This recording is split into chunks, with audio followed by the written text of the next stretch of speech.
2000 Trees with Bears in Trees. We're Bears in Here we Trees. go. Woo. I'm collecting all the All the woos.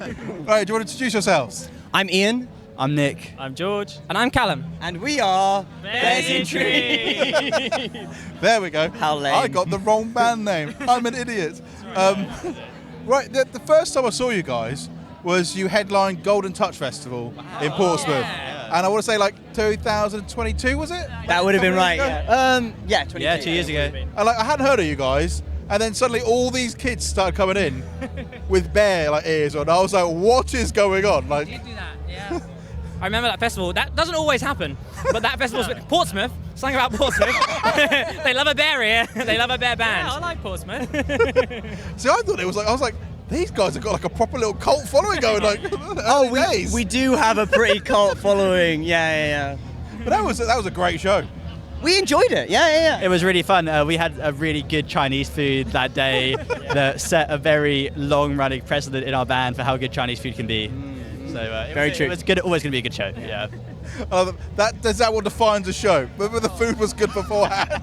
Very much so. Very much so. Like for example, we keep a track of all the amazing food places across the country, and that's really why we go to any city. The shows are secondary. I mean, what's the catering like at 2000 Trees? It's Are been you good. coming back? I've enjoyed it. Yeah. I'm coming back. It was great. Lovely, yeah. I loved it.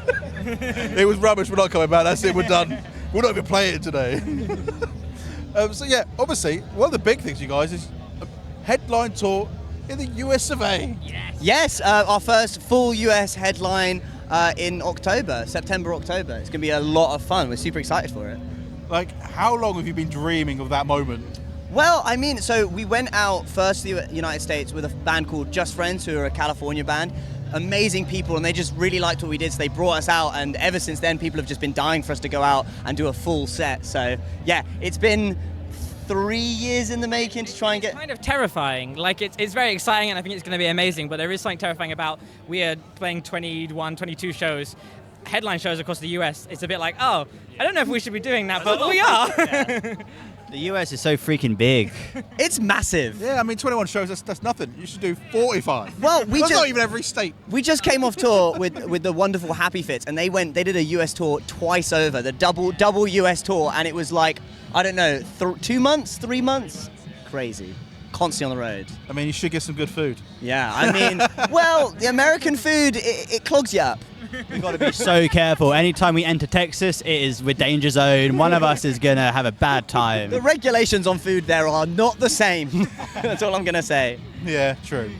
So there's one question I'm asking everyone this weekend, which is, who was your gateway band into alternative music? What was the band that you first heard and was like, oh, I like these guys. These made me pick up a guitar, or made me pick up a bass?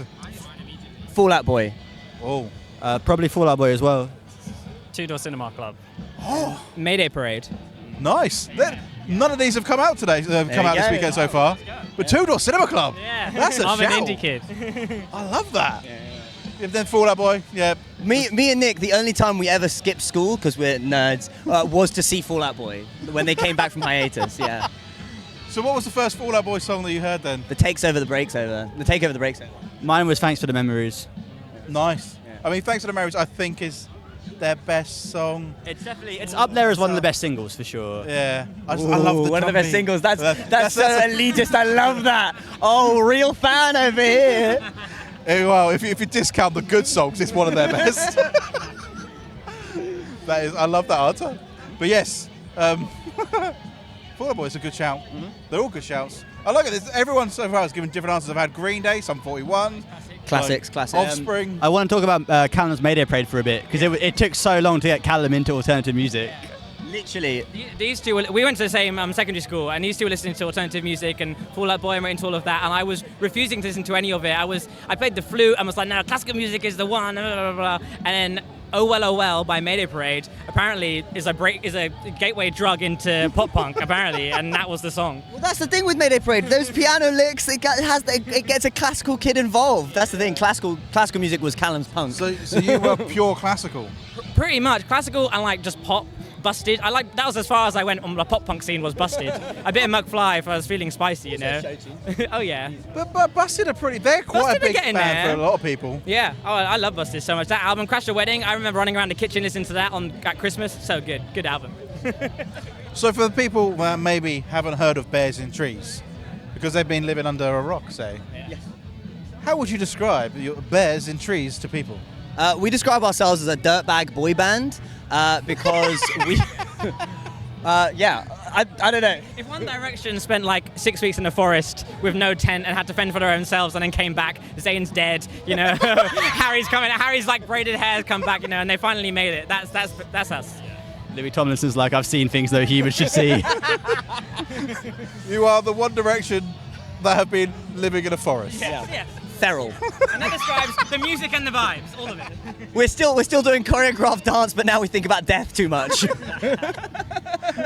And we're covered in mud. And we're covered in mud. So yeah, so the big thing, obviously we had the album out this year, we've also got the tour. So is like the American tour, is that like the big thing at the moment you're kind of focusing on? Like for the rest of this year, it's kind of like, that's the big thing. Yeah, I think that's the big thing. I think we've got obviously 2K Trees, we've got Reading and Leeds later in August. We've also got one small UK run of what we call them the seaside shows. So we're going around a lot of seaside towns, Blackpool, Hull, Cardiff, You're doing the Southampton. Joiners, yeah. Joiners, Southampton, Yeah. yeah. One of my favourite venues is Joiners, so that's going to be cool. But I think that the biggest thing this year, next thing this year is the US tour, 100%. I mean, yeah. Oh yeah, so Joiners, you said it's one of your favourite because it is one of the best in the world. It's amazing, Yeah. It's actually a classic venue, so yeah. Fourth time playing Joiners. It's such a good venue. Me and Ian went to uni in Southampton, so yeah, it's a great venue, so good.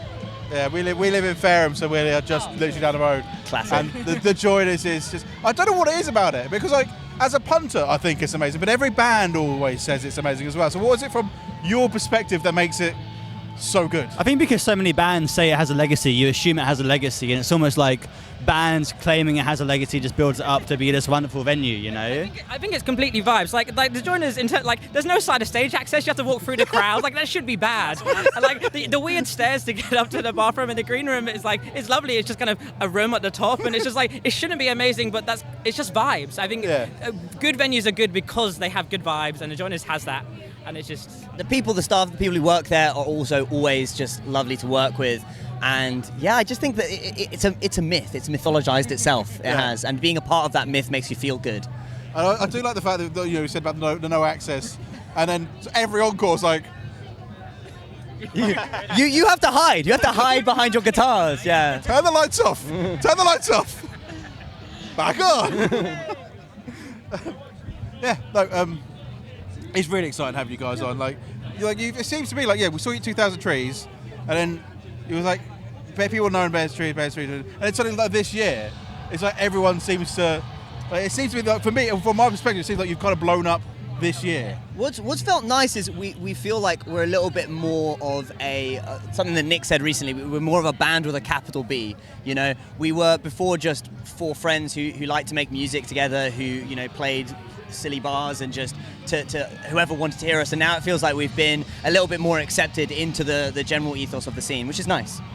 And also, doing an American tour, that's a big thing for a band to be able to tick off. So we could do our own country. Every band where they're from, we could do that. But to go, we're gonna go try America. That is do America with completely independent. Wink, wink. Yeah, there we go. Because we got a great community behind us, and our community is everything. They have supported us through everything, and they truly believe in the mission. And sometimes the industry doesn't, but your community always does. So that's what we care about. And that's what I kind of go back to the kids with the hats, bear hats. Because I saw obviously you declined like a major record label deal, and you're doing it independent. And I love the fact that nowadays it seems to be, because you can reach an audience in so many different ways, building that core fan base, and they are really supportive of bands. Like you see it with loads of bands. The Dwarves fan base is really there. There's loads of bands like without that group of people, you wouldn't exist. And I love the fact that you can do that. And you've got that.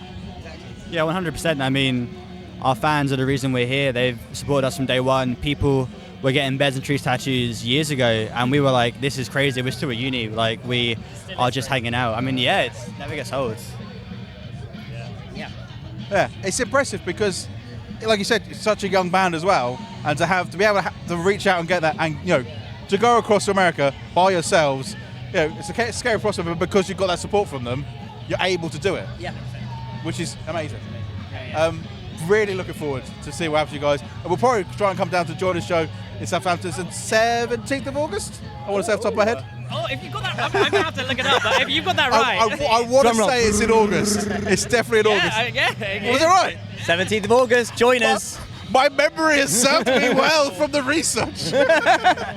But yes, thank you so much for coming on. I was really excited to speak to you guys. Thank you Really very much. excited to see you a little bit later as well, because you're on Amazing. Quarter to 6 on the Axiom stage. Axiom stage, And yeah. we're going to bring some vibes. We're going to have a good time. Maybe open a mosh pit to a guitar solo. We'll see. We're trying our best. and it'll be amazing. Thank you Hell so yeah. much. Cheers, guys. Thank you. Thank you. Sweet.